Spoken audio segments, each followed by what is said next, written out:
మీరు వెళ్ళి పరలోక రాజ్యం సమీపించిందని చెప్పండి.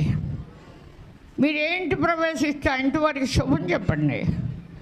చూడండి, గాబ్రియల్ దూత వచ్చి మరీకు శుభం వచ్చిందని చెప్పిన ఆ శుభం మా ఇంటికి మీ ఇంటికి కూడా వచ్చింది. ఇల్లు అంటే ఇల్లే కాదు, నీవే దేవుని ఇల్లు. దేవుని స్తోత్ర.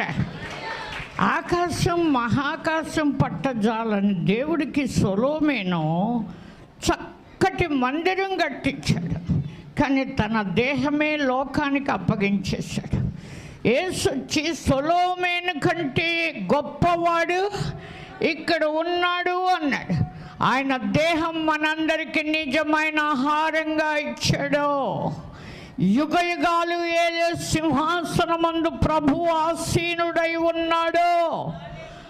లోకాన్ని జయించాడు యేసు. నేను లోకమును జయించిన తండ్రి సింహాసనం మీద కూర్చున్న ప్రకారము జయించువానిని నాతో కూడా నా సింహాసనమందు కూర్చుండనిస్తాను అన్నాడు. దేవుని స్తోత్ర.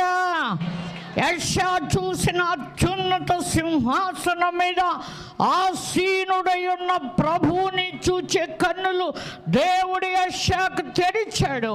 నీకు హృదయ శుద్ధి ఉంటే నీ కన్నులు ఆయన తెరవగలడు. దేవుని స్తోత్ర.